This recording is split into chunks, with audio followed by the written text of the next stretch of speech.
बिस्मिल्लाहिर्रहमानिर्रहीम। तो मेरा नाम है डॉक्टर जहांगीर यासर और आज हम जिस टॉपिक के ऊपर बात करने लगे हैं वो है अस्थमा यानी कि दमा। अस्थमा, इसके होने की वजूहात और इससे होने वाले नुकसानात और इसके इलाज के ऊपर हम बात करेंगे और आपको इसकी बहुत ही अच्छी मेडिसिन बताएंगे जिसके इस्तेमाल से आपका जो अस्थमे का मसला है इससे इंशाल्लाह ताला वो हल हो जाएगा। मज़ीद तफ़सीलात बताने से पहले हमारे चैनल डॉक्टर जहांगीर यासर को सब्सक्राइब करें और साथ बेल आइकन को प्रेस करें। जो अस्थमा होता है ये एक मौजी मर्ज़ है, संगीन कंडीशन के ऊपर मरीज़ को लेके चला जाता है। तो जो अस्थमा होता है इसमें ये होता है कि जो फेफड़े के जो अज़लात होते हैं या उसके अंदर जो हवा की नालियाँ होती हैं, इसके अंदर जो तशन्नुज हो जाता है जिसकी वजह से साँस लेने में बहुत ज़्यादा तंगी आती है। तो इसमें जो खुश्की और रेशे की तादाद बढ़ जाती है जिसकी वजह से खाँसी के दौरे पड़ते हैं और खाँस-खाँस के जो चेहरा है ये लाल होना शुरू हो जाता है और जो सीटियों की आवाज़ें आती हैं और यानी कि बेसुकूनी इसमें बहुत ज़्यादा होती है। तो जो अस्थमा होता है इसकी 2 अक़साम होती हैं, एक होता है खुश्क यानी कि खुश्क दमा और जो दूसरा होता है ये होता है मरतूब यानी कि रेशादार जो अस्थमा होता है। अस्थमा कैसे होता है इसके ऊपर हम बात करते हैं। काफ़ी अरसा तक जो नज़ला होता है यानी कि गले के अंदर या नाक से जो गिरता है नज़ला, तो ये ज़्यादा यानी कि इसकी मुद्दत का हो जाए या पुराना हो जाए, जो निज़ाम हज़म होता है इसके साथ उसमें भी ख़राबियाँ आना शुरू हो जाती हैं। यानी कि नज़लावी कैफ़ियत जो हाज़मे की ख़राबियाँ होती हैं इसकी वजह से भी होने लगती हैं। तो जिसकी वजह से जो इंसानी बॉडी होती है इसमें जो खून की कमी वाक़या हो जाती है यानी कि खून कम बनता है जिसकी वजह से जो फेफड़ों की जो हवा की नालियाँ होती हैं इसके अंदर जो रेशा होता है और जो खुश्की होती है ये फेफड़े उनको पूरी तरह से बाहर नहीं निकाल पाते, यानी कि जो आस्ता-आस्ता जो फेफड़े होते हैं इनके अंदर बलगम जमना शुरू हो जाती है, यानी कि जो बलगम है वो पुरानी से पुरानी और बिल्कुल सख्त और गाढ़ी होके जमना शुरू हो जाती है और इसके अंदर फेफड़ों की नालियों के अंदर बहुत ज़्यादा जो खुश्की पैदा हो जाती है, तो जिसकी वजह से जो फेफड़े हैं ये लागर यानी कि सुस्त और लागर हो जाते हैं और अपने जो उसका जो फ़ेल होता है इसको पूरी तरह से ये अंजाम नहीं दे पाते, जिसकी वजह से जो अस्थमे का मसला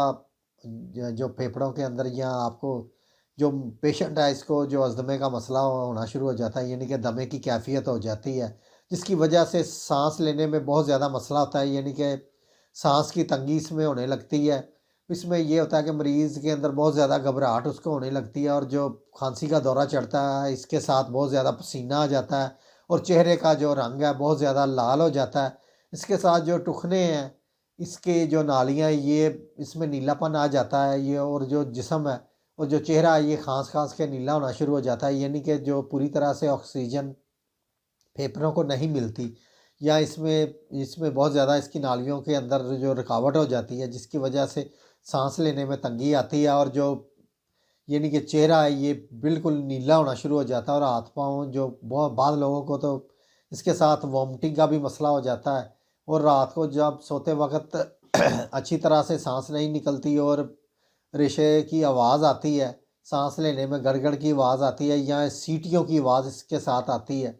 और मतली की कैफ़ियत हो जाती है और इसके साथ जो घबराहट और वॉमिटिंग का भी मसला इसके साथ जो होने लगता है। ये ज़्यादातर जो बच्चों और जो बूढ़े अशख़ास हैं और जो बिल्कुल नौजवान अपनी केयर अच्छी तरह से नहीं करते या नज़ला ज़ुकाम या जिन लोगों को डस्ट एलर्जी का मसला होता है, तो उन लोगों को ये सारे मसाइल होते हैं। इसकी और भी बहुत सारी वजूहत हैं जैसे वायरल इन्फेक्शन होने की वजह से या कुछ लोगों को बचपन में नमूनिया बिगड़ जाने की वजह से जो उनके जो फेफड़े होते हैं ये इनमें वो कुछ मसले मसाइल आ जाते हैं, यानी कि इनके अंदर इन्फेक्शन रह जाता है जो बाद में जाके अस्थमा की शक्ल इख्तियार करता है। चलते हैं इसके इलाज की तरफ। तो इसके इलाज में जो आपको होम्योपैथिक की मेडिसिन बताने लगा हूँ, उसमें जो एक मेडिसिन है वो एपीकॉक एपीकॉक 30 पोटेंसी के अंदर लेनी है। जिन लोगों को अस्थमे के साथ यानी कि उनको लेटते वक़्त या सोते वक़्त उनको साँस लेते हुए सीटियों की आवाज़ आती है और साथ मतली की कैफ़ियत होती है और उनको वॉमिटिंग का भी मसला हो जाता है, यानी कि लेटने की हालत में सोते हुए बहुत ज़्यादा सीटी की आवाज़ आती है, तो उनके लिए बहुत ही अच्छी मेडिसिन है एपीकॉक। एपीकॉक 30 पोटेंसी के अंदर लेनी है। इसके 3-3 कतरे आधा घूँट पानी के अंदर डाल के दिन में 3 दफ़ा आपने इसको इस्तेमाल करना है। तो इसके साथ मैं आपको एक कम्बिनेशन भी बताता हूँ। तो होम्योपैथिक मेडिसिन्स का एक कम्बिनेशन है जिसके इस्तेमाल से आपका जो ये अस्थमे का मसला इंशाल्लाह ताला वो बिल्कुल इससे ठीक हो जाएगा। तो इसको आपने प्रॉपर कोई 2 से 3 माह तक इसको इस्तेमाल करना है। तो इसमें जो पहली मेडिसिन मैं आपको बताने लगा हूँ वो है ग्रैंडिलिया। ग्रैंडिलिया मदर टिंचर के अंदर आपने लेना है। तो इसके साथ जो दूसरी मेडिसिन आपने लेनी है वो है ब्लाटा ओरेंटैलस। ब्लाटा ओरेंटैलस ये भी मदर टिंचर पोटेंसी के अंदर यानी कि क्यू पोटेंसी के अंदर आपने लेनी है। तो इसके साथ जो तीसरी मेडिसिन है वो है पोडोज़। पोडोज़ ये भी आपने मदर टिंचर में लेना है यानी कि क्यूब टेंसी के अंदर आपने लेना है। इन तीन मेडिसिन को आपने किसी यानी कि आप 30 ml की ये ले लें। इन तीनों को आपने किसी बड़ी जो यानी कि बॉटल है उसके अंदर आपने डाल के इसको आपने अच्छी तरह से मिक्स कर लेना है। तो इसके आपने जो 15-15 कतरे यानी कि 15-15 कतरे आपने आधा घूंट पानी के अंदर डाल के दिन में आपने इसको 3 दफ़ा इस्तेमाल करना है। तो ये आपने 2 से 3 माह तक इसका इस्तेमाल करना है और इसके साथ आपने कुछ एहतियाती तदाबीर भी करनी है। जो एहतियाती तदाबीर आपने इसके साथ करनी है वो ये है कि आपने एक तो ठंडी चीज़ों का इस्तेमाल नहीं करना और इसके साथ आपने जो आइसक्रीम वगैरह और कोल्ड ड्रिंक्स वगैरह का भी इस्तेमाल नहीं करना और आपने जो बिल्कुल जो मौसमी तब्दीली के अंदर जो ठंडी हवाएँ चलती हैं इसमें आपने अपने जो नाक और मुँह को अच्छी तरह से ढाँप के आपने निकलना है।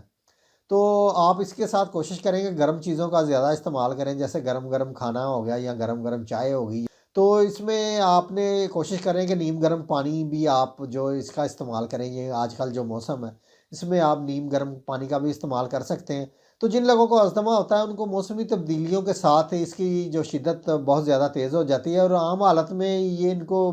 कोई इतना मसला नहीं होता, देखने में नहीं लगता कि इनको अस्थमे का मसला है, लेकिन मौसमी तब्दीलियों से आपने बिल्कुल इसके साथ बचना है